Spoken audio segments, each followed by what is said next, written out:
Welcome back to Unscripted Strength. I'm Ethan. What's up, I'm Day. And today we're just gonna do a normal workout. At least I'm gonna do a light leg day, and Ethan's gonna do. I'm doing accessories and upper body because my legs are tired and I'm tired of being so tired in my legs. So I'm not doing legs ever again in my entire life. Yeah, he's over it. Yeah, I'm over it. No, I'm not over it, but I am switching my, I guess to get into it quickly, I'm switching my workout. If you follow the Google Sheets that we have, I currently have found out that I am not Day and I cannot do heavy shit and a bunch of running and cardio. So I'm going to switch that up to isometrics only and a bunch of running because I signed up for a marathon in October, which is 15 weeks away, and I'm going to be underprepared. So it's going to be fantastic. Nah. So Day's going to do her leg day because she's way cooler than all of us, and it's going to be fun. It's actually gonna be a light leg day.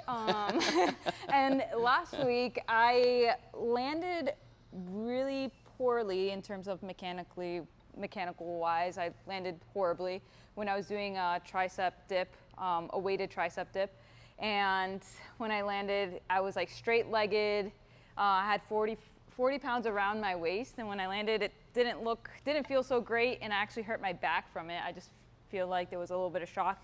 My back has been acting a bit iffy, and I've been monitoring it for the past few weeks. But yeah, that was kind of like what caused it to not feel so great. So it was locked up for about 2 days where I wasn't able to move, like bend down or any of that. But luckily I feel okay now, but I'm kind of easing back into it. So I did do a leg day on Thursday. So I was able to do a leg day on Thursday light. I'm gonna do another leg day today, pretty light. If I feel good, I might increase the weight, but I'm gonna keep it pretty minimal, just focus on good movement, getting into ranges of motion that I haven't been getting into over the past week since the injury, and just see how I feel. Perfect. I guess the first question I have, and then we can get to working out, is that how you normally progress after you get injured? Because I think we both probably get asked that a lot. Like something, I don't know, injured is a hard word to use. There's injuries and there's like something hurts. Yeah. Injury is like a debilitating big rehab process, but sometimes little, hurts happen. Yeah. So what is that your go-to after getting hurt? Yeah, I think it depends on what the injury is and what the pain is. I'm sure you heard this before, but like pain is multifactorial. Yeah. Could be a mixture of things. For me, it was probably a mixture of stress, just trying to keep up the load of working out, even though I was under stress, knowing that I was leaving for a military trip, a work trip, so that was kind of stressful, just trying to get everything ready for the week. So I just had all that piled up, and I think this was like the thing that caused it. So it wasn't like, and on top of landing with bad form, right? Yeah. So then that all just accumulated to that. So based on how I was feeling, I've felt back pain before, and I knew this wasn't as bad as it was 3 years ago when I did have 2 years ago when I did have back pain. So I knew it wasn't going to be like a long road ahead, and it was just something that was probably pretty acute. Yeah, so not catastrophizing. Exactly. So like the Don't next be so day. Scared. Yeah, exactly. It's scary at first, and luckily I am dating someone who is an athletic trainer and sport medicine person, so she helps me a lot with kind of keeping me calm and being like, okay, let's focus on this, let's focus on that. So I do have good guidance, which I'm blessed for. Yes. And you're just stuck with me at block. Yeah, he's just gonna make you squat heavy when your back hurts. But yeah, usually what I focus on is kind of seeing how the following days progress, doing things that I can do, like what movements can I do? I knew that I couldn't even bend down, right? So, okay, I'm not gonna do an RDL or a squat or anything that involves that. So for lower body, I did some like calf raises. There we go. Because I could. Yeah. And then I focused a lot on upper body, some core stuff, a lot of movement like cardio, biking. Things that felt good. Things that felt good and got the blood flowing so I could get blood flow to my back. And then by Thursday, I was feeling okay. I did a light lower body day, super light, like less than 50% of my 1 rep max. So like I was squatting with like 75 pounds. And how many days after the original thing was this? This was about, so I got hurt on Sunday and that was on Thursday. So what is that? Okay, like 4 days. 4 or 5 days. Monday, Tuesday, Wednesday, Thursday. Yeah, 4 days. Yeah. Okay, so 4 days after a boo-boo, Exactly. you're back to loading up something. Yeah. Give it a few days to rest. Yeah. Keep mobile. Keep the blood flowing. Exactly. Don't catastrophize. Yeah. And now we're here. Now we're squatting again. Yeah, and we're squatting again. One rep maxing. And we're one rep maxing. But yeah, I'm still going to keep it around like 50 to 60%. I'm not going to go crazy, but perfect. Maybe on the lunges, but absolutely. Yeah. Why not? Why not? Why wouldn't you? Yeah. And I'm doing arms. So you get to watch me do what I think is the most boring workout on the planet, which is arms. I hate it. Yeah, but you did a run this morning. I did run this morning. I ran a 5K with my friend Jose. Shout out to Jose. I'm sure he does not watch this too much, but if he does, dude, thanks, man. Good friend. And just to talk all day is doing her warm-ups.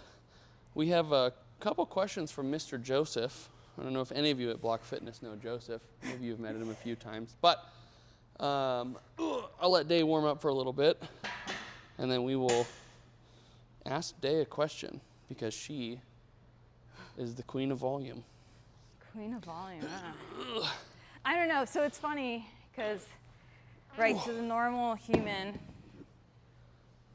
I do a lot of volume, but then it's funny because I'm also surrounded by endurance athletes. Oh, yeah. Who are a bunch of psychos. Yeah, and you think... And then I'm like, I do nothing. Literally, when I'm with them, I'm like, wow, I am so lazy. I am like the worst, thank you. Comparison is the thief of joy, I think they say. I know. I mean, I have to stop myself with that with like how much you do. And other people do. Right, it's very easy to get caught up in that. Yeah, to look at what other people do and be like, oh, I suck at this. And yeah. It's like, no, I don't suck at this. You're starting something new. Yeah. And I think I have that. I get that comment a lot with people that I work with, like personal training clients, like throughout my whole time coaching. And they're like, yeah, but like you're able to do this and this. And I'm like, okay, pause. Like let's say I'm younger. I'm X amount of years younger. I've been training for, at this point, 15 years versus this is your first month here. Yeah. I also like kind of, as we talked about before, like revolve my life around fitness versus like this client may have kids, a spouse, they have 2 jobs, they have a lot more things going on. So again, you can't compare your journey to someone else's. Yeah. Although it is very easy, like I just said. Oh my God, it's so easy. I do it all the time. You know, and I had a good conversation with the guy I ran with today. He's a old friend of mine. But his out of shape and my out of shape are just wildly different. He was in the Army for a long time, was a sniper, did pentathlons, you know, ran a lot, runs a lot, is in good shape. And we went for a 3-mile run, and he has not been running a lot, but, you know, I think, I think maybe touch on this later, but one of the principles of exercise is reversibility. Mm-hmm. Is like you can lose stuff. If you don't use it, you lose it. Yeah. You know? But I think you lose it to a different amount. Like if you've built up over years, and I think when he was in the Army, I think you run all the time. Yeah. And then he did pentathlons and biked and swam. So his like returning point and my starting point are not, he didn't reverse back to where I'm at. Yeah. I started running at 29 years old. Yeah. And we ran today, and my average heart rate was like 158, and his was 128. And we both ran the same pace. And he talked the entire time, and I answered in like 4-word sentences, which is the best I've ever done. And it was, I'm getting better. Yeah. But I always have to remember that like he did CrossFit and like all that stuff while he was in the military. Yeah. So he's a workhorse. And when I run with him, I'm like, oh my God, why can't I do this? But then we were talking today, and he was like, I've got years of doing this to back me up. Yeah. And I think a similar thing to what you just said is like, you know, some of the people that work out in this gym are, you know, like career professionals that their career is not fitness. Yeah. And so, you know, it's like I don't want to expect anyone to do the amount of volume that either of us do. Yeah. Especially, you know, if they don't enjoy it. Yeah. And yeah, just don't compare yourself to people. Just like and it's hard, it's impossible. We both do it. Yeah. But I do try to remind myself all the time, like, don't compare yourself to people. Just like run the thing you're running. Yeah. And then enjoy it. And if you don't, like if you're always looking at the people who can run a stupid amount Yeah. at a 101 heart rate, You're always never going to feel be bad proud about of it. what Yeah. you're doing. Yeah, Yeah. exactly. Yeah, be proud of it, because like my last week or 2 weeks ago, I ran 3 miles at like a slower pace at like 172 heart rate, and today was 158 or 176 heart rate. So it's Yeah. like I'm already getting better. It just still feel hard because I hate running so much. You know, any of you weirdos like running. I'm starting to like it, but God, it's disgusting. Yeah, no, It's just awful, you freaks. it is something interesting. I think it took me a while to like it. But yeah, like you were saying, even though he took a break, he's regressed, but he's not all the way back to square one. No. And that's a super common topic in the bodybuilding world, because they call it like muscle memory. Oh, yeah. Right? Where it's like someone does bodybuilding for a few years, they take a little break, and they come back and they put on size super fast. Yeah. It's like their muscles know, like, oh, hey, we were this big before and we can get back to relatively close in a shorter amount of time. So like, let's say back to when they first started, it took them 3 years to get super muscular, right? Yeah. And then they take a break, and then instead of taking another 3 years to get back to where they were, it takes them 6 months. yeah, right. A year. Like it's a very fast progression. Yeah. And I think the moral of that for anyone listening is like, you gotta, you know, I think sometimes you get into, you know, people will be like, I want to start exercising for X, Y, and Z benefit or whatever you want, whatever it is. And just remember, like, it's really long-term. It's a real long-term thing we're looking at. You know, like, if you're looking to transform yourself or like build new habits or change the way you look or change the way you operate in your life, you know, you're trying to deprogram however old you are and however long you've been doing the thing you're doing. You're trying to deprogram that. So it takes you a while to like veer into something new that you don't absolutely love to start, and then you have to like acknowledge that that's like the new part of your life. You know, like. Yeah. Like, I mean, I think you're a great example of it, and like you have a lot of jobs and do a lot of stuff outside of fitness.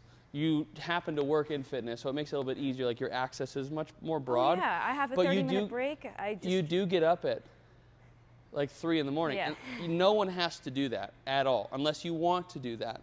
But, you know, it's just a thing that you want to do. Like you were like, what is my priority? This is my priority. It has to be this way. So yeah, which is tough sometimes. It is tough. Especially when you have kids and dogs and. Right. My dog sleeps all day. Like, you know, yesterday was kind of like me and Marley's rest day, where we just kind of like spent the day at home, and Ozzy was asleep the whole time on our laps. He would just switch which lap he was on. So, again, it's. Ozzy's our mascot, by the way. Oh yeah. If anyone is wondering. I gotta add in like a picture on this.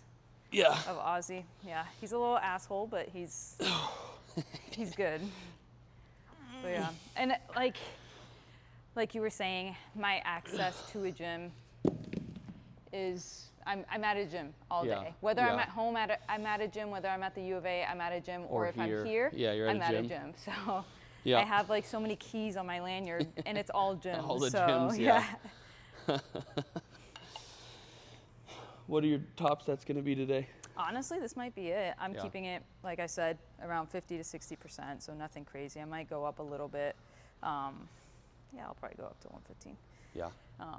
But Snazzy. yeah. How's your back feel? It feels good. Like I felt some stiffness on Friday, and Friday was my complete rest day. I think it was Friday. Whenever my complete rest day was, and I felt some stiffness, but I think it was because I didn't move all day. Yesterday felt fine when I worked out. This morning felt fine. So right now, as I did my first set, felt fine. Ship it. Yeah. Ship it. So just keep it. Again, I like want to get ahead of myself, but yeah, I'll keep it light and. I won't provoke you. I'll be responsible. Yeah. I appreciate that. I'll put a leaderboard up Yeah. and just put you square at the bottom. Yeah. Like, sorry, I don't know what to tell you, dude. You just suck today. So Just to remind figure you, it out. 2 years ago, you were doing squatting X amount. So just as a reminder. Oh, yeah. It's like, sorry, you suck now. Yeah. You got to figure it out. Go do your biggest 1 rep max you've ever done. And then add 5 pounds. Yeah, exactly. So you were mentioning you ran this morning. Yeah. And you're going to switch up your program Yes. from here on out. How's that going to look like? I haven't written it yet, but I'll probably keep in my heavy hamstring stuff. I'll probably keep 2 days a week. Okay. I will probably go to like a minimum effective dose of strength. And to anyone who's curious about what that means, I'm trying to do as little as humanly possible to keep as much strength and size in my legs as I can, because I have not been adapting well to the amount of cardio I'm doing. And for some reason my legs are just, 30 years of not running and then starting to run, my legs are like, I don't know what you want me to do. This is not going to work out for you. So, and it feels that way. Yeah. So I'll do heavy isometrics on my leg day, which will probably just be like a split squat isometric and maybe like a loaded wall sit isometric. My hip flexors also get messed up from running. When I finish every run I do, I have like a sharp pain in like the groin area, like my hip flexor for sure. Because like 2 miles in, every time I pull my knee up and forward, I feel it pinch or bite. Okay. Not enough that I care to stop or do something about it in the moment. It's tolerable. But I just need to let my legs kind of catch up to what I'm doing before I keep doing all my heavy leg stuff. Because I did 4 or 3 sets of 5 reps at 395 again on Thursday. And then even today running, my legs were better. But it's just like, they feel like sludge. Yeah, they feel like sludge. So I'll do isometrics on both days with a safety bar and on the wall, and then an RDL, and then my upper body stuff I won't change. Yeah. Because it's just not taxing for my running, I don't think. It doesn't affect it too much. No, but my legs just cannot handle the amount that I'm putting on. And my mileage has to increase gradually but significantly. Right, because you have 15 weeks. I have 15 weeks to run a marathon. Including like a taper? 1 taper week. Okay, 1 taper week. But I might switch that. If I can get my mileage up by reducing all my other volume and sleeping and eating better. Yeah. Sorry, Carmen. I will, I'll probably do 2 taper weeks. Because I think my last 2 weeks should be at like 28 to 32 miles total for the week. Yeah. And I'm hoping that my kickboxing time and doing a lot of barefoot stuff, I have really strong calves. That'll help. But, so I hope I don't get any shin splints. I've never in my life had shin splints. Okay. And I'm just going to attribute that to kicking stuff a lot and being on them for work and kickboxing barefoot for 4 years or 3 years. Yeah. So that's what I'm hoping. So isometrics, bunch of upper body, and then just run an awful amount. Yeah. It's going to be great. I'm going to try to do every day and then do like, add in like 400 meter, 800 meter tempo runs. Yeah. Instead of just long runs. Right. Do tempo runs or like 5 by 4 minutes or 3 by 4 minutes or Yeah, something at least like one that. of those days have some type of interval where you're going a little bit closer to that threshold. Yeah. Is always good. Yeah.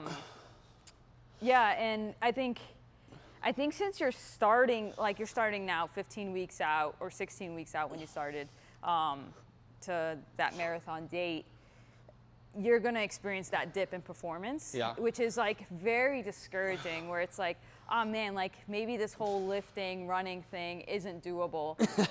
And it's like, right, I think I mentioned like all my numbers went down, especially within the first 6 months. I'm like, what am I doing? Like my squat sucks. Even my bench was it went down significantly. And I was like, I was freaking out, and I was like, maybe I shouldn't do this. But it's that initial dip. You're putting a lot of stressors on your body that it's not used to running. Right? And now, you're trying to keep intensity, and your body's like, no, there's no way. Like, we're putting all this energy in running now. Like, I can't do this as well with lifting. So it starts to kind of like it goes through that natural dip. And then if you stay consistent with it, depending on the person, but I would say probably like 6 months or so. Yeah. Which is a long time, but you know, you stay with it for those months, and then you're gonna realize like, oh, my body's now used to this load; it can handle it. Yeah. I'm gonna add in a little bit heavier lifting days. Just probably do it after the marathon. Yeah. And you'll realize But like I you're don't able to wanna. balance both. Yeah. Yeah.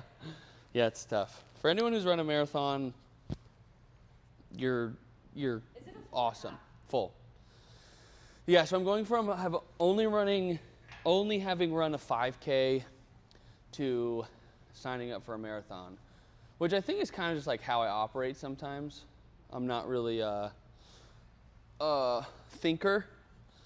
So maybe I'll do, I think there's a 10K in September. I think so. I'll run a 10K, which is 20 miles short of a marathon, but that'll be fine. It'll be fine.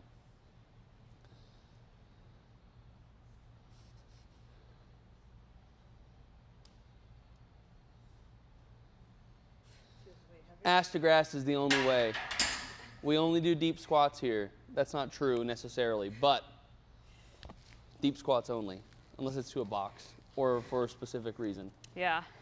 For me, like squatting ass to grass, a part of it is not because like I do like the range of motion, and I love range of motion in all my movements, especially deep ranges of motion.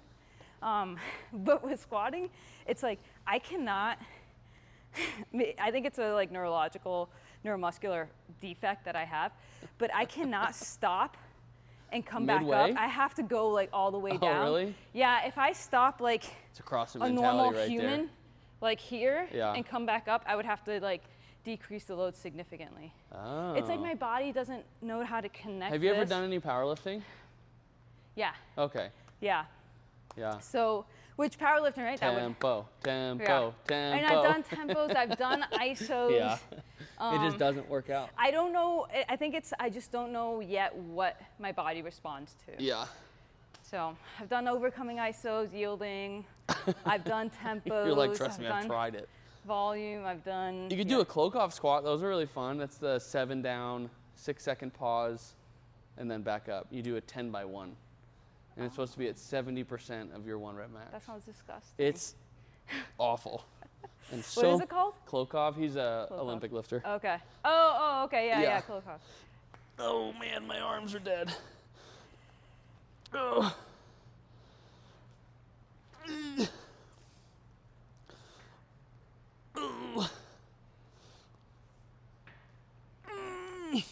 There we go. Ugh. Yeah. Why do you like doing this? What, bicep curls? Yeah, You know, I don't. it's why don't you? terrible. I think that's like with athletes, it's funny because like their little treat at the end of a workout, it's like, okay, guys, we're gonna do bicep biceps, curls, yeah. and all the guys are like, yeah. Yeah. I which think is- I stole that from you, and some of the youth athletes I coach here, Yeah. I didn't even put at the end of their workout because, you know, kids, unless they're like, you know, really driven, and they're like, I want to be here, I want to be the best. They're like, you know, whatever. Yeah. That's not my thing. But a couple of them, I put an arm farm as their first superset, Yeah.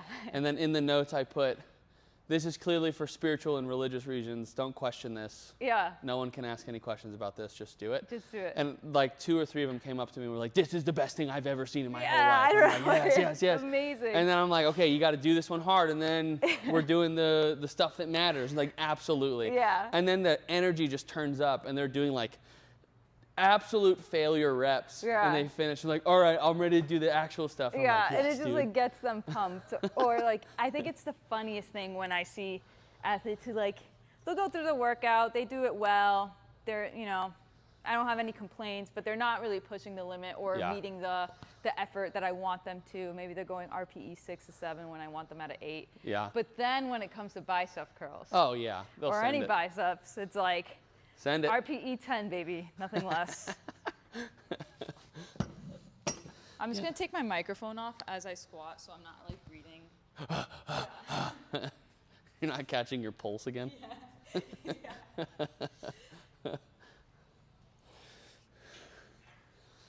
I need weights and clips.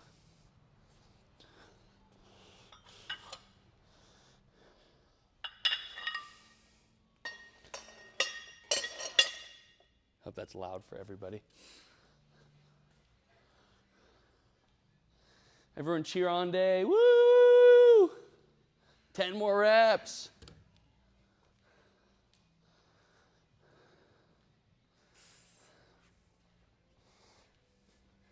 How many more? Yes.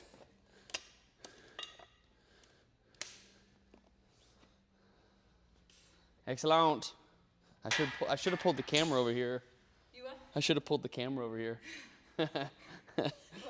Got a close up. Yeah. Oh boy. Show everyone the intensity. The squat face is not. Doesn't matter what the intensity is, my face. Whatever the lift is, my face is gonna look like that. It's the worst. Lifting face? You have permanent lifting face? Yeah. It's better than resting bitch face. You have resting lift face. Yeah.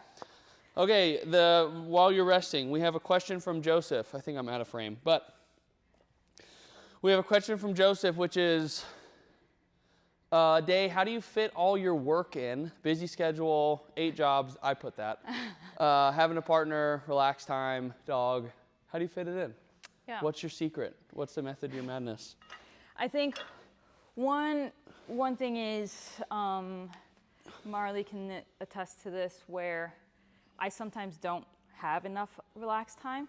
So there's a lack of balance there. There really isn't like a huge balance in my life, which is something that I'm missing, which is something that I need to work on. And I'll be aware of it and intentional. And then after a few weeks, I lose track. And then the next thing you know, I took on another job. And then I'm like, I'll be intentional again. How do you sell that to her when you take on another job? It's usually a conversation. After?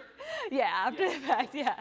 We ask for forgiveness, not permission. Yeah, so she's been really good and patient through it all. But the biggest thing is, I think I could do all that because of her support.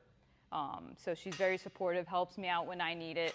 There are times where I'm like, oh crap, like I don't have food, and she'll have like overnight oats or something waiting like in the fridge, and she'll be like, hey, go grab that, so you have something to eat at least throughout the day. So definitely because of her and all her help with taking care of all the other small things. So community is a big one. Yeah, community support. But in addition to that, I know in the previous episode I talked about like my training, and I was like, hey, I run 5 to 6 days a week, and then I also lift about, four to 10 days almost every day. Yeah. And then it's like, oh, it's not. Verbally, it does sound like a lot, but if you were to look at most of my workouts and how I move through, it's not, at least the lifting side of it, it's pretty short. My lower body days are usually 3 to 4 exercises, and they're lasting anywhere from 30 to 40 minutes. Yeah. So they're pretty quick, they're efficient. I think that's the biggest thing. You talked about minimum effective dose, and that's exactly what I'm doing with my lower body. Just because, like you mentioned, it's going to feel like a lot, right, when you're running and all that. So I have that minimum effective dose in my body, still keeping intensity high, but I'm not going to go and do leg extensions, all of these other, or a ton of calf raises. I'm not going to do like whatever. I'm going to squat, I'm going to hinge, I'm going to do a single leg, and maybe add in another accessory piece that addresses my specific weakness, which is my glute med. Sure. So my glute med or my quads. Or outside hip. Yeah, outside hip. So her side butt. I don't do any movements from side to side. I'm very forward, backwards. What? Yeah. Hey, crazy. No way. I know. That's very CrossFit of you. Yeah, I know. Isn't it crazy? So addressing those things. So yeah, it seems like a lot, but they are very short, quick workouts. Yesterday was my accessory day. I did 2 exercises. Yeah. It took like 15 minutes. So yesterday I did the Stairmaster, and then when I got home, I just told Marley, okay, I'm gonna go do my accessory day. It took like 15 minutes, like very quick and easy. So again, it sounds like a lot, but I'm just splitting up everything throughout the week, so I'm not spending a ton of time in one day. Well, that's a good answer. So you would say then, like, none of your lifting days they may be higher intensity, but because the duration's so short. Like if you were to graph like spikes and drops, your lifting days are never spiking you. Right. Because your cardio days are more important to you right now. Right now. Okay. Yeah, that is definitely my priority right now. And I've gone through phases, right? Like I would say it was sometime around like November. No, it was like September to November timeframe where it was like running was important and cardio, but my lifting was more important. So those days took priority. They were a little bit more intense, and my running was very much, or my cardio wasn't even much running, because I did a lot of cycling or stairmaster in between, like to not do all just running, to kind of balance that. So Okay, for sure. And for anyone curious what this might be called, she's just undulating her intensity, which means just like back and forth. It comes up and down. So like hard run up here, and then an intense but short workout, and then maybe like a medium cardio, and then it drops a little bit and it comes up and drops. So you can't just like do a bunch of intense stuff and keep that curve of the graph way up here. You gotta do something hard, bring it down a little bit, do something challenging again, bring it down, do something challenging, bring it down. Or else you're just gonna crush your soul, like I've done a couple times recently. But you gotta figure that out, you know, like day can handle a lot of volume, but that's also like a practice thing. You know, you can't just, we gotta progress slowly, not be a psychopath and just be like, you know what, I'm gonna run a marathon in 15 weeks and I've only run a 5K before. That would be super stupid. And if anyone, honestly, if any of my clients were like, hey, I haven't run for 30 years, well, for like 16 years, I'm gonna sign up for a marathon in 15 weeks, what do you think? I would be like, what are you doing? Why on earth would you do that to yourself? But you know, it's my body, and I mean, like Dave's talked about, kind of like experimenting is kind of fun. And I do kind of think it's my job sometimes to, and this may sound crazy and maybe a little bit stupid, but I have been injured quite a few times. Like my knees are all weird. Sounds like Dave and I both thrown our back outs a bunch. Backs out. We throw it back all the time at the club. We've thrown our backs out. So just like, you know, if you're a coach and you've never worked through something really difficult, like, you know, a marathon, triathlon, 1 rep maxing, your lifts, especially if you're working with people who are trying to lift heavier, like if you've never done any of this stuff and know what it feels like to like incur that amount of volume, it's really hard to coach people when it's something you've never done. And I'm certainly not saying you have to be the best at it at all, but I do think you're kind of like you kind of have to lead the way a little bit. Yeah. You know, like I would never, honestly, like I love Olympic lifting, but I don't like having to teach people it because I don't think I'm good enough at it to teach people it. Yeah. And if I wanted to, like I would if I wanted to coach that, I would dedicate myself to doing that thing. Even if I wasn't the best at it, I'll try to get all the knowledge I can and know what it feels like and then move forward. So like, sometimes I think I do this because I have a lot of people I coach at the gym who are like marathon runners, triathlons, Ironman, and like that's not their career, but it's stuff they do all the time. And it was like a lot of talking to them and being like, oh man, I can do the strength stuff for this, but I don't know I don't know what it feels like to have my legs do like a mileage and then come in and do a leg day and have them be like, dude, my legs are smoked. I can't do this today. And in my head, I was like, I don't understand why you can't do it. Right. So part of that was me like, dang, I'm being irresponsible, not knowing what it feels like to do this stuff. Yeah. So. It's interesting you say that because that's my how rant. Huh? That's my rant. That's your rant. That's my rant. Don't do stupid stuff except do stupid stuff because it's kind of fun. Yeah. Oops. I mean, experimenting is good. And I think if you like fitness and you like performance, like, experimenting is probably one of the things you should be doing because you'll find joy in it, and you'll find what your limits are. But that's one reason I started, actually that is the reason I started running 2 years ago was I started working with the triathlon team at the U of A, and that was like not understanding all the load that they're under. So they're coming to me for strength training, and I'm like, yeah, so we're gonna do this today, and they just biked up Mount Lemon and ran 10 miles and out in the heat. So you know, it was hard for me to understand. Yeah, and you're like, time to squat. Yeah, and so actually, I had a mentor, and his name is Matt Pendola, and he's a strength coach for triathletes, and that was one thing he told me that kind of stuck with me was like, you know, unless you understand what they're going through, running, all the load they take, you can't understand it. Unless you've gone through it, it's like you can't understand it. And like he was basically telling me, like, that's what makes a good strength coach, is understanding like what it feels like. Yes. So once he told me that, he's awesome, super smart. And I was super lucky to learn from him on all that, on that side of the world of like training for endurance athletes. Yeah. So I started running, and I'm like, oh, okay. Yeah. I can't squat super heavy anymore. No. Oh, my knees are starting to kind of feel a certain way, cranky. and they're very stiff in the morning after a long run day. So you start realizing all those things, and you're able to address that. And then you start realizing too, like, oh, hey, like, I never noticed this weakness I have is causing this pain. Yeah. Right? Or maybe a factor of that pain. Yeah, right? absolutely. So it's like plays a role. So you start like learning what the common trends are. And so when you have someone coming to you like, hey, I'm running a marathon, I want to do strength training so I could work on my mechanics are better, and I could keep performing and running well under fatigue at mile 20. Yeah. You know, like, okay, like, this is what we're going to do. Yeah, I have an idea of what that feels like. Yeah. And you kind of figure out the deficits, you know, like there's only so much theory you can read online before you just realize you kind of have to go like do stuff.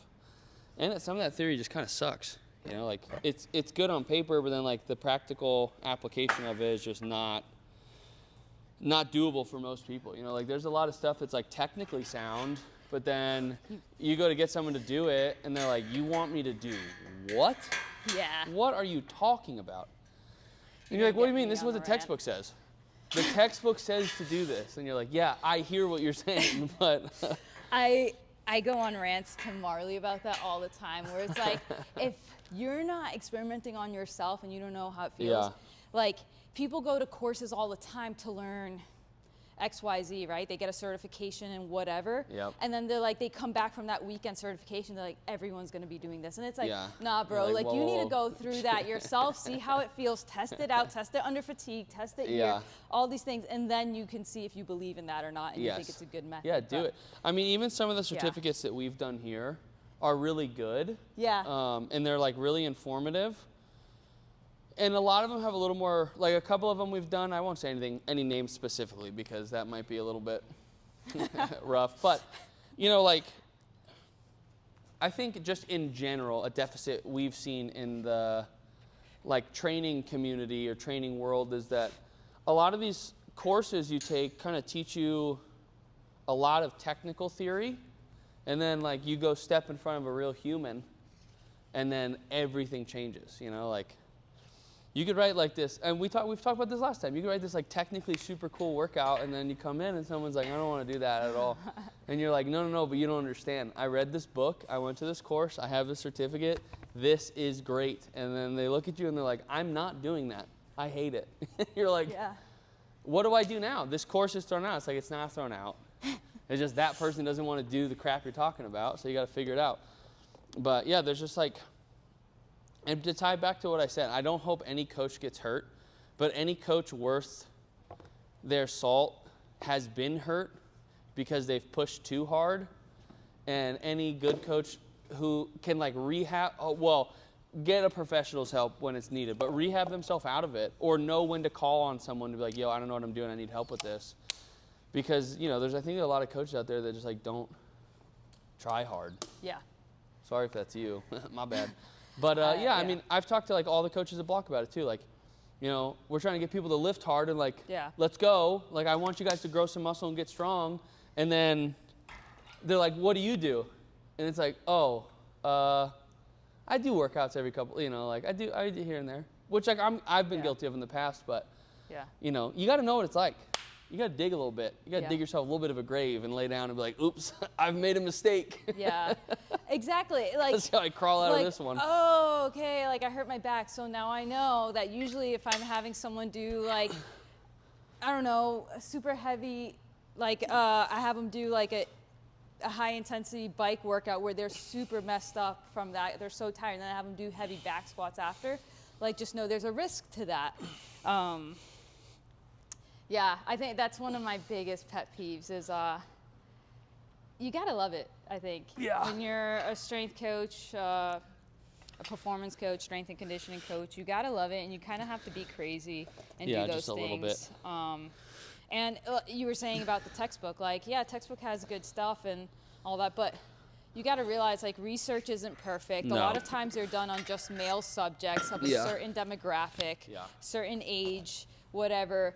There's all of it is statistically significant, but what does that mean? That means there's variation, right? Like, it's not like everyone responded great to 8 reps to build hypertrophy, build muscle. Like, some people maybe responded to less, some people responded more, which is what, as a coach, you see once you do it on yourself, you have years of experience, you see that people respond to different things. Some people are high responders to high volume, or some people aren't responders to that. Some people need more frequency, some people need less frequency.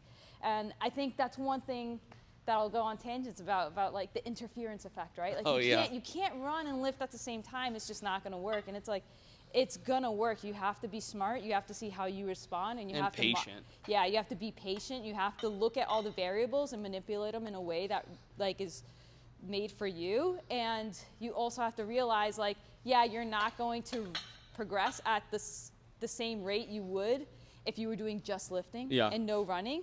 But that doesn't mean it's gonna be that much. It's not gonna be like so slow that you're not gonna progress at all. And you can still have high progression, like. Yeah, and you know what? If you're an athlete and you're not, I guess like if you don't play like a sport that you think you don't need good cardiovascular health, I will say this. To think about, sure, Day can agree to this, that even if you're like a power lifter and you just like drag your knuckles on the ground and just want to like lift heavy stuff up and do that, which I'm all here for. If you want to be able to do more of that, but your heart and lungs suck, it's not just like, it's like how you sleep is going to be affected, your recovery is affected, like afterwards, your recovery between sets is going to be worse. Like, if you're just like fat and out of shape, I don't mean fat like in a bad way, but just like power lifters in general, I think is like the other end of the spectrum. They're not super lean. They're not super lean. Yeah, I mean, if you want to move weight, for the most part, you move weight. You can do that, but it's just definitely going to affect what you do. And I'm coming off of trying to do that. I mean, that was like the way I was lifting for the last like year, was like, how fluffy can I get? Yeah. Because I want to squat as much as humanly possible. But then I was doing like 4x5s, and it was taking me like 32 minutes because I was out of breath for so long afterwards. So like, again, no shame to being fluffy and they're lifting heavy stuff, but big shame to being out of shape and having terrible cardiovascular health. No shame, actually. Yeah. Do what you want. But, live your best life. It just feels so much better. Like, even already, like, just doing what I've been doing now, it feels so much better to do cardio stuff and keep lifting. Like, my numbers are going down a little bit, but... Yeah. Yeah, be in shape. Don't be a goofball.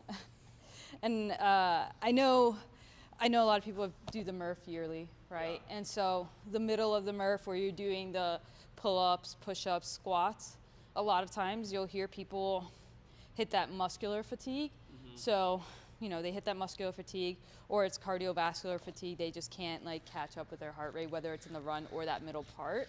I think for me, it's like, before it was always cardiovascular fatigue. Like, I was always good at relative body weight movements. So pull-ups, push-ups, body weight squats, like, that's my jam. Like, I like that stuff. But I would always like hit a wall because of the cardio. Like, that was what was stopping me, was the cardio part of it. Yeah. Where like I couldn't take control of my heart rate.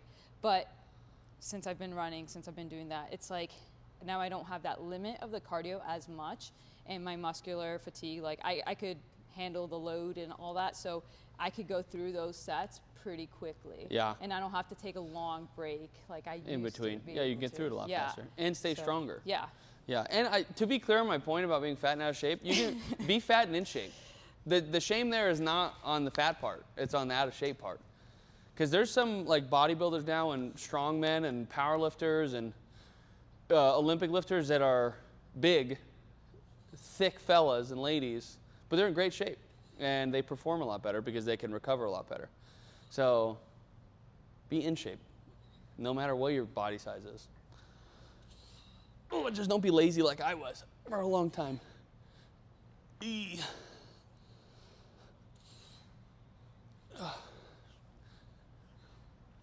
Oh boy.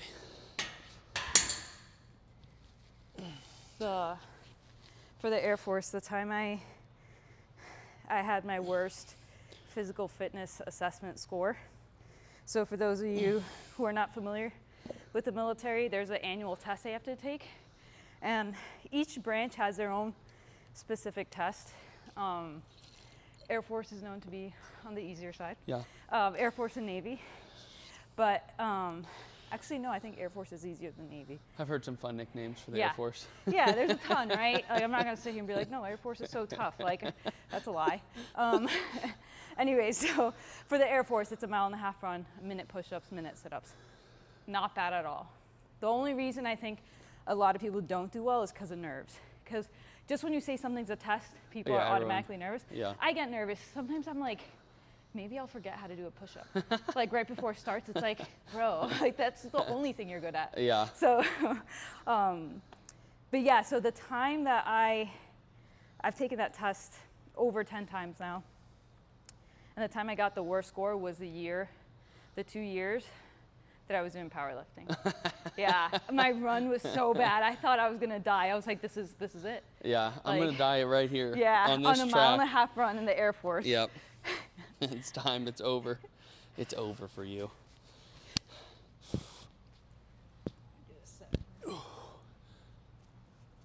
Oh man. Actually, you know what? I have a question for you. Okay. As you do this set. You're building your own gym, home gym, whatever. Yeah. Besides, actually, no, I'm not going to give any limits. What would be the 3 pieces of equipment that you would choose? Oh God. A combo power rack, not a rig, I don't think. Okay. Or maybe, yeah, a combo power rack, which is an adjustable rack that you can bench press in. I'm gonna tie this together in one and break the rules. A combo power rack with a bench. Okay. That you can set the pins up or down to squat or bench on. That counts as 1, because I don't like rules. Number 2, do you mean weights too? Like if I say barbell, do I get weights? Let's assume you get Okay. Oh God. Okay.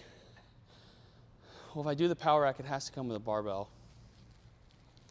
Okay, a power rack with a bench, a barbell with weights. Oh no. What's the last thing?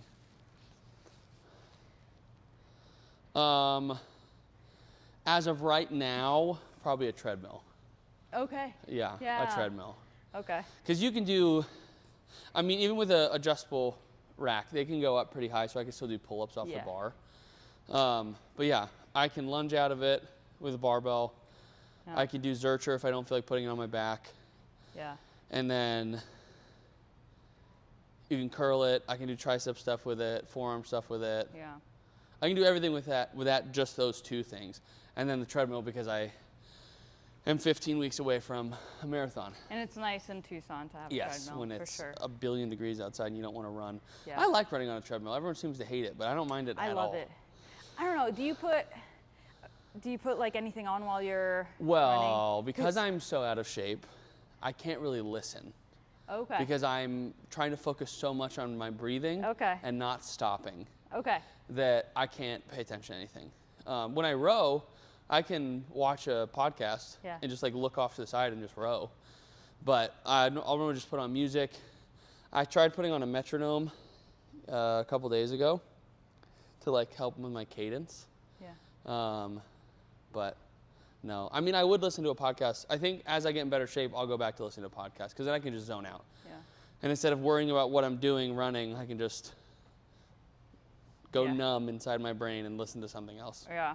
But sometimes it's fun to do nothing and just run and see how long I can get away with being inside my brain cave. Yeah. And seeing what happens when I'm really bored like I rode for an hour straight the other day on our rowing machine. I had a podcast on, but Ended up hating the person that was on the podcast, the guest. Oh, really? It was awful. Yeah, I hated it. But so then, and I'm not going to stop and go change it. So then I'm listening to a podcast for an hour straight, doing one of the most boring things I could think of. Listening to someone, every point he made, I detested him. Really? Yeah, he was just super annoying. I gotta ask you later. I will tell you. Yeah. It was just a neuro person talking about stupid stuff and like how if you have one phthalate, your brain's gonna melt. And if you get put under anesthesia one time, your brain's basically inflamed and dead forever. Yeah. And it's just like the amount of scare some people put out. It's insane. Infuriating. Yeah. I mean, if you've ever talked to me in the gym about, I will say this again, Diet Cokes, and you're still scared of aspartame, please come find me or Day or anyone. We will lead you to not us as the experts who actually do this, and the conclusion they've made that it's probably not doing anything to you to have 1 or 2 Diet Cokes a day. 22 Diet Cokes a day, probably not the best thing, but also 22 bottles of water in one day will kill you, so maybe water's worse for you. Maybe we just stop drinking water and only drink whiskey. I think so. Because if you drink too much water, you'll die. And I think actually if you drank too much water, you would die faster than drinking too much Diet Cokes. If we're talking about aspartame. You know, like the aspartame's not going to kill you. The what is it, hydrohydrosis or whatever? That kills you first. So the aspartame's not going to kill you. The overhydration will kill you. So water's way worse than aspartame. It's acutely too. You heard it here first. Water's terrible for you. Stop drinking it. Drink Diet Cokes only. There's no other way to fuel. No, but I think the point I'm trying to make is like, and I think I've said this to you a bunch, but there's a bunch of people online that encourage you to step over dollars to pick up dimes, which is such insane stuff. That's it's like, that's a good quote. I like that. I just can't stand the like, all the stuff. And like we were talking about like 75 or hard 75 or 75 hard, whatever it is, and like all the fad diets and all the like weird stuff you can do.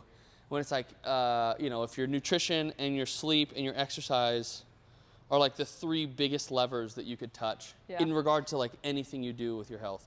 And if those are not in, if I hear anyone, and I think Alec Blennis even had a video on this the other day. I can't remember what the video was or who the person he was talking to, but it was like pretty big clip on Instagram for a little bit where he was like, if I have another man in his mid-20s come talk to me about all these like phthalate, whatever weird stuff or aspartame or whatever, and he can't run like under a 7-minute mile or something, shut the fuck up. Yeah. Like, just leave me alone. Yeah. Because like you like got to take care of yourself first, and then like once you're taking care of yourself, then we can worry about like the little stuff. Right. Or if you can manage the little stuff that you're scared of, like that's your own prerogative. But like don't ask for advice from people who are like trying to help about stuff that's like just not. We're like really just missing the forest, you know. Yeah. Like we're just like, look at this one tree. It's like, okay. Yeah. Are you doing any of the other stuff? And it's like, no, I sleep like 4 hours a night. I eat processed food 3 meals a day. I don't pack my food, and I exercise like once a month right now. And it's like, that's fine. That's okay. Yeah. Can we fix that first? And it's like, stop drinking Diet Coke though, because that aspartame is gonna kill me. And you're like, no. We No! talked about this last time, where it's like the people don't want to hear the answers that are like simple, the like, hey, simple did you stuff. sleep? Did you drink water? It's like, obviously I didn't sleep. I drank last night. And you're like, Yeah. why do you think you feel bad? Yeah. It's like, I don't know. It's like, okay. And you'll see this a lot too with like performance. People who are focused on performance is like with their strength training. It's like, oh, like I want to work on this specifically in the strength room, and it's like, okay, but like, have you been squatting at a high intensity and benching and doing all these other things, like the main stuff, the main bread and butter of a strength program? And they're like, no, I've never done strength training before or whatever. They just refuse to accept the fact that they should be lifting at a certain intensity and, you know, pushing that effort in basic movements. It's like they don't want boring. And it's like, like, I want to know. do some fancy stuff. It's going to make me do super cool stuff. Yeah. Like, all right.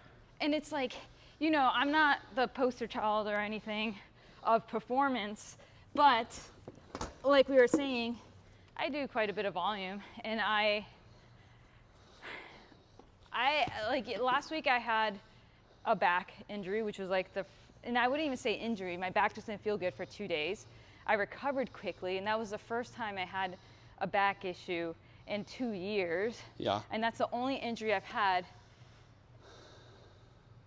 since the back injury. Like, I haven't had anything in between. Yeah. And I think a big part of it is because I do strength training with boring, basic stuff consistently, repeatedly, at high intensity and high effort. Yeah.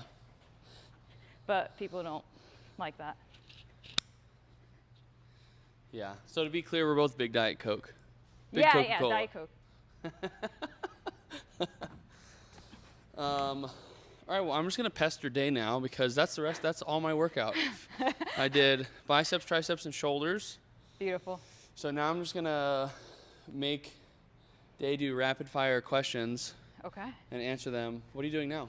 I'm just gonna do some lunges, or do you want to just do questions? No, you can do lunges. All right, sweet. I'm just gonna do. Of course she has to do lunges.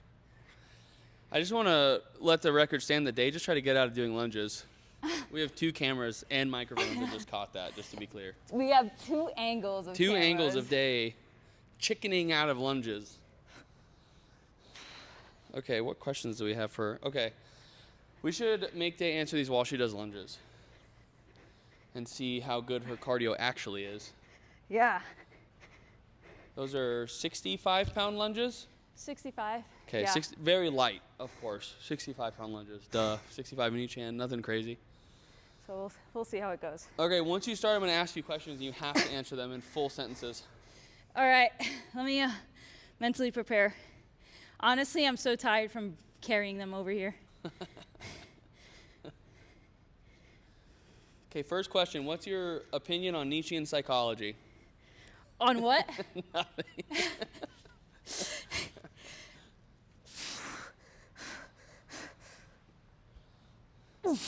Okay, we're not going to ask Day questions while she does these lunges because they're way too heavy. She must focus. And just so everyone is aware, she's doing lunges with more weight than she was doing her squats. So some of us are just built different. It's not me. It's definitely Day. I'm gonna go. Yeah, she's got to get on the mat. Not the turf. Turf's dumb.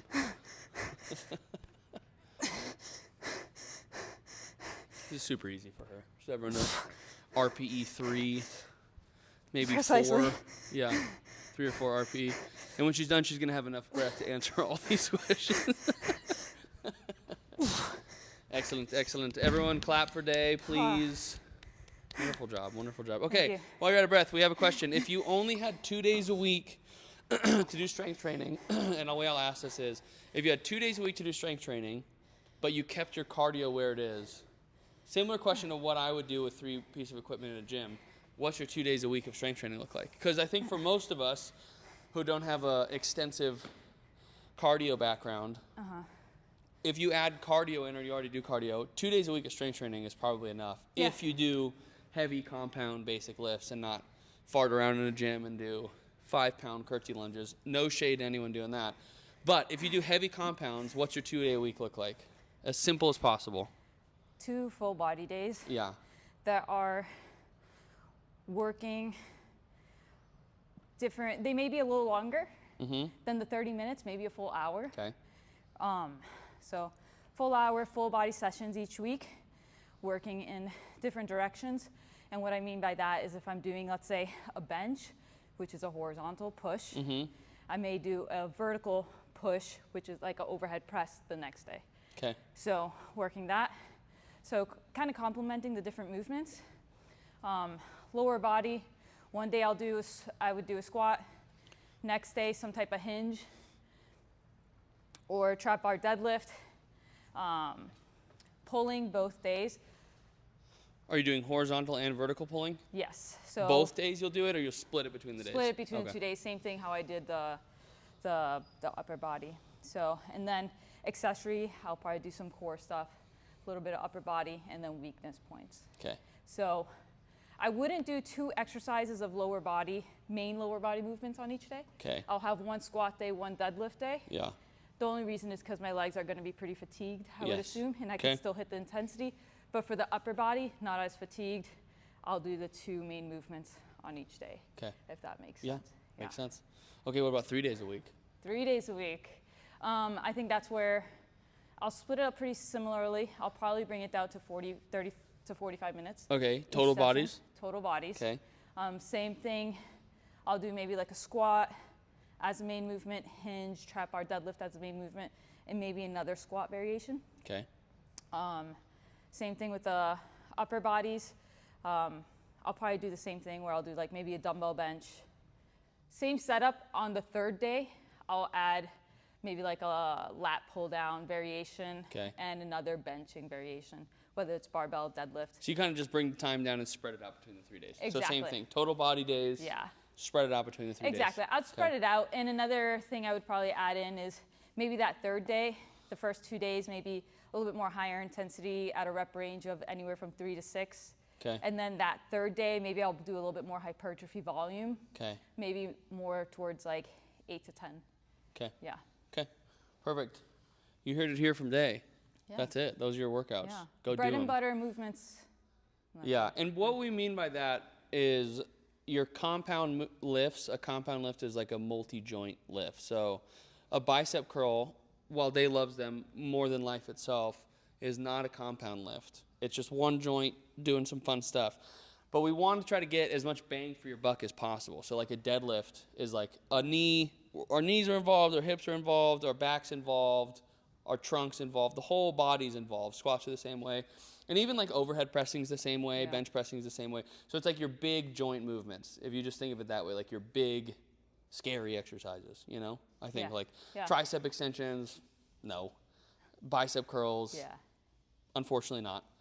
Lateral raises, again, unfortunately not. But you think they are?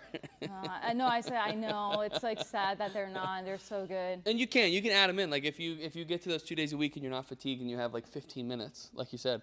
Like sometimes I will just walk into the gym or right before I leave, I'll grab weights and just do like 4 sets to failure of lateral raises and walk out, and it's fine as long as your shoulders feel good. Okay, are you doing another lunge? I'm gonna do another one. Okay, Dave's gonna go die and do another lunge now.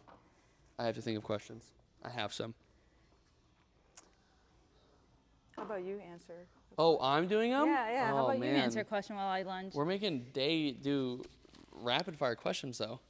Okay. You know what? I think we had a question in the comments by Liam. Oh, okay. Liam is currently an intern at the U of A for the summer. Fun. He's interned at the physio shop with Marley. Oh, cool. Super good kid, super smart. Shout out Liam. Shout out Liam. I think he's going to go really far in the strength and conditioning realm, whatever route he decides to take.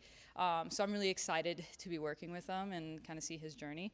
He asked about drop sets. So he mentioned that in the previous video we were talking about back off sets and top end sets, and then he asked about drop sets and where you would use them. Yeah. Yeah, I'll answer that.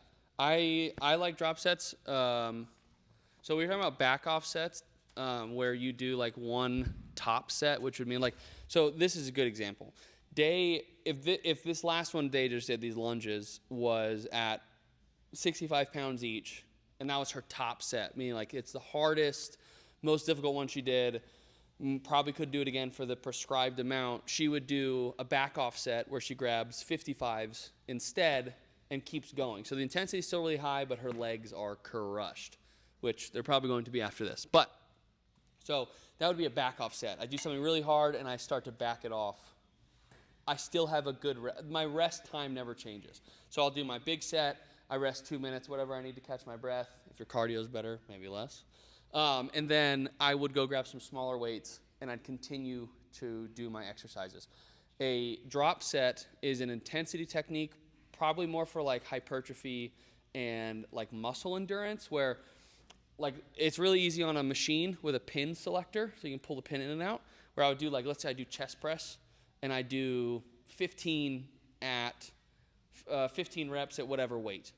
And as soon as I finish that 15, I take the pin, I maybe rest 10 to 15 seconds. I put the pin down 2 slots so it gets a little bit lighter, and then I keep going, probably shooting for like between 8 and 12 reps. Or if I can get back to 15, great, I'll drop the weight down. But then all I'm doing is over and over and over, I'm dropping the pin down, keep going, drop the pin down, keep going. So you don't rest in between a drop set, or A drop set, yeah. So you do heavy weight or do a hard weight for 15, drop the pin down, don't rest, keep going, drop the pin down, don't rest, keep going, drop the pin down, don't rest, keep going. So good for hypertrophy because it gets you close to failure a bunch. You know, like if I do 15 reps at 20 pounds, whatever it is, and I get real close to failure, I'm like, oh my God, this is terrible. My chest feels like it's going to blow off my body. I want to keep going, obviously. Take the pin down. I do it again. My total strength comes down, so where I need to hit failure comes down. I drop the pin. I do it again. My chest is now numb.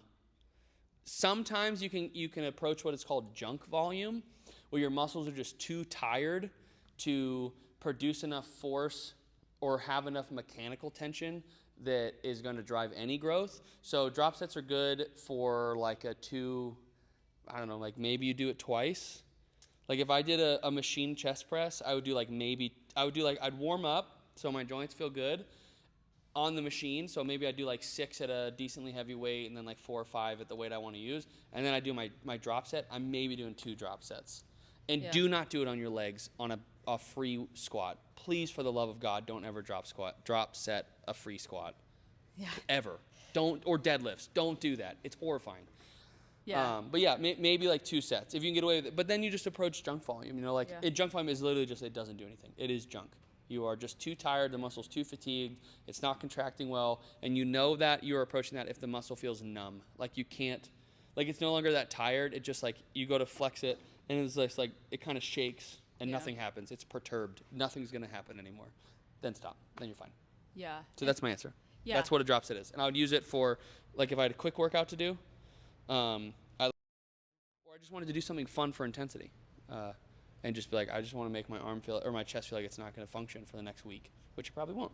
Yeah. So, like you said, it's mostly used for isolation exercises, usually in a accumulation phase, which is muscle building, right? So you're accumulating a lot of volume that in turn leads to protein synthesis, which in turn leads to muscles. That's a good way to use it, usually in the accessory part of the workout, so not the main movements, but you know, the isolation exercise. And like Ethan was saying, 1 to 2 sets of doing that is enough because you're going beyond failure at that point, right? Like you're doing as many reps as possible at a weight, and then you're taking a really to change weight and going beyond that. So you're just pushing that over and over again. So if you realize that like every time you lift weights or do anything, any type of strength training, you're causing stress to the body. With that stress, it's going to need more recovery in order to get the adaptations and the results you want. So you do a drop set, you're essentially decreasing the amount of glycogen in your body, right? So the glycogen is the amount of think of the amount of glucose, carbs, whatever, fuel source that's stored in your muscles. The gasoline. Yeah. So you're decreasing that. So now your body's becoming not underfueled, but it's losing its fuel. Yeah. And another thing that happens is hormonal responses. Cortisol starts to spike because of that, because cortisol is the main transporter of this fuel source. So now cortisol starts to spike. Cortisol is the stress hormone, which is catabolic, meaning it breaks down muscle. So now you're losing fuel source. You have this hormone that breaks down muscle, increasing all from just like 1 set of a drop set. Yeah. So you're already putting your body under a lot of stress there. So doing 1 set is enough because that's putting so much stress that you're going to need a lot of time to recover from that. So if you're doing too much, like you were saying, you're approaching this junk volume, now you're digging your body into a hole for it to recover and build that muscle you want. It's going to take a lot. Yeah. So. Yeah. Yeah. And kind of like overtraining, right? If you go too hard in the gym and all that. Yeah, you just become a useless slug. Yeah.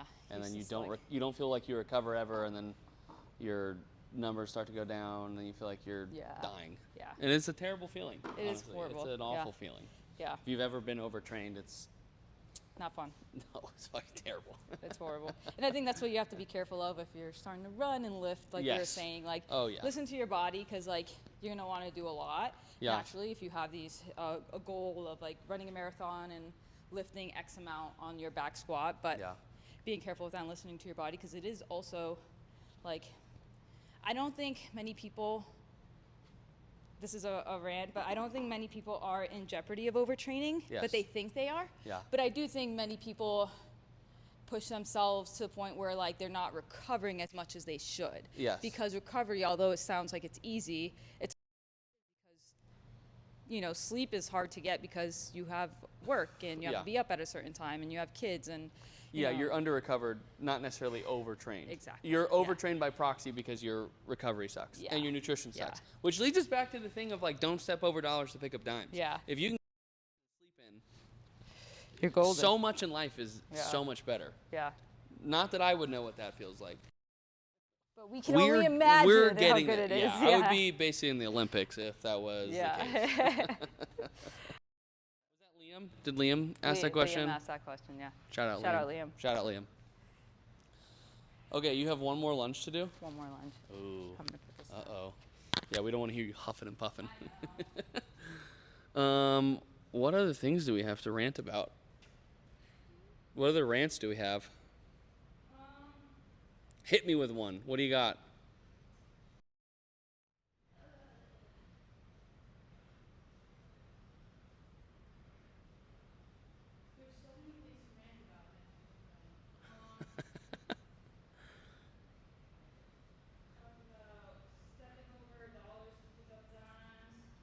If you don't have one on the top of your head, I can think of one. Yeah, you think of one. Okay. I'm not creative. Okay, so if you see workout methods, I'll call them methods. We were talking about this earlier, online.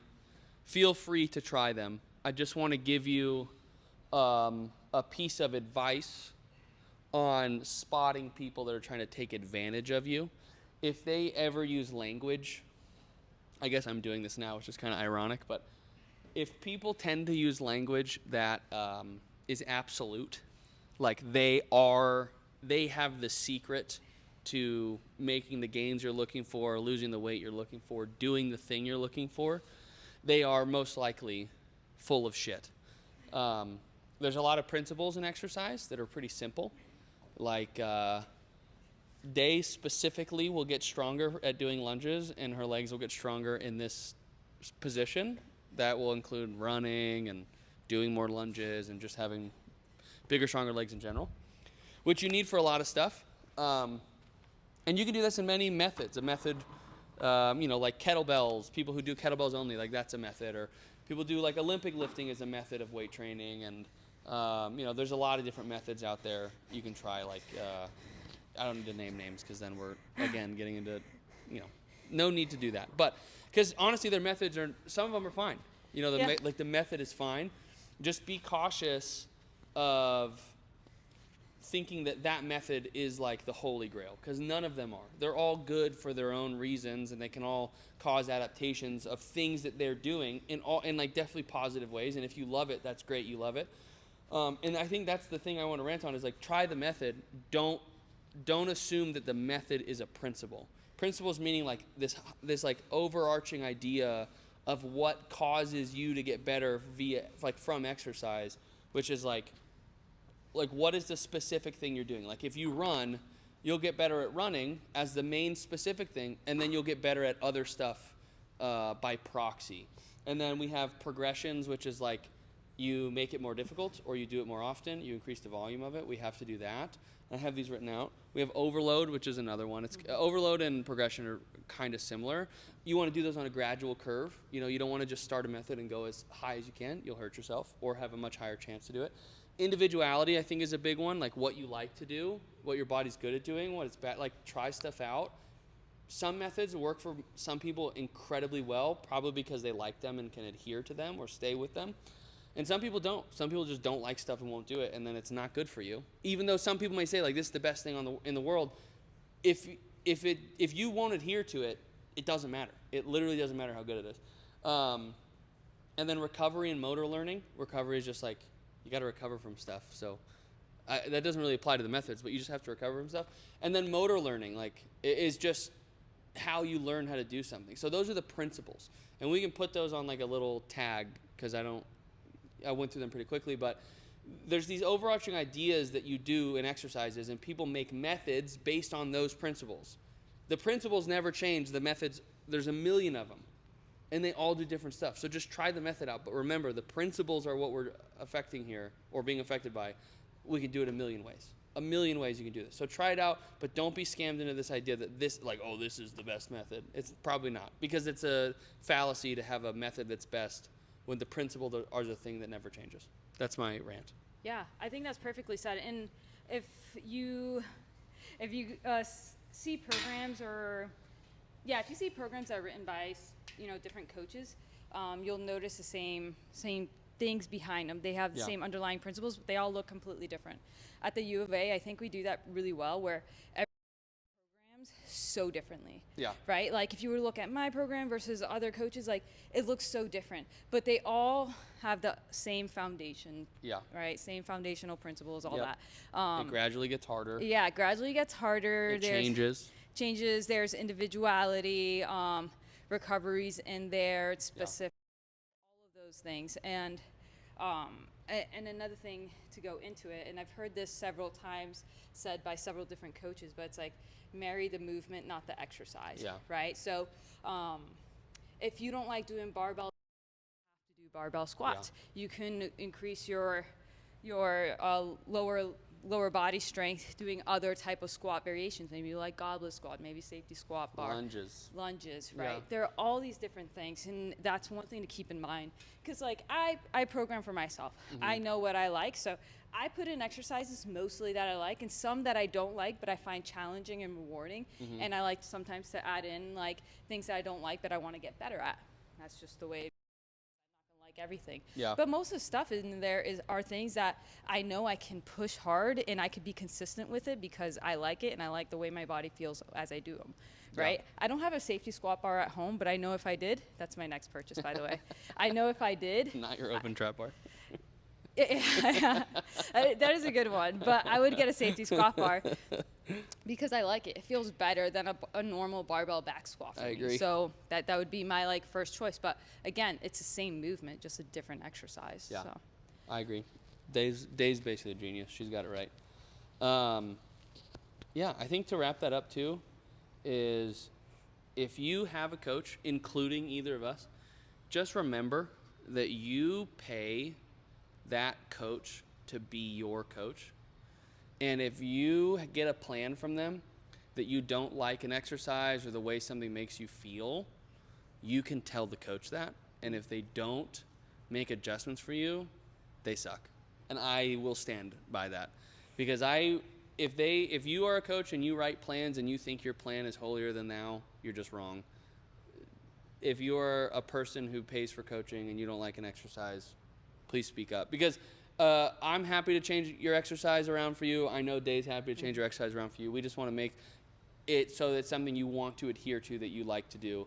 And if you don't like barbell back squatting, please tell me. I've had plenty of people walk up to me because my clients know that they can do this and be like, I'm never doing this exercise again. If you give it to me again, I'll kill you.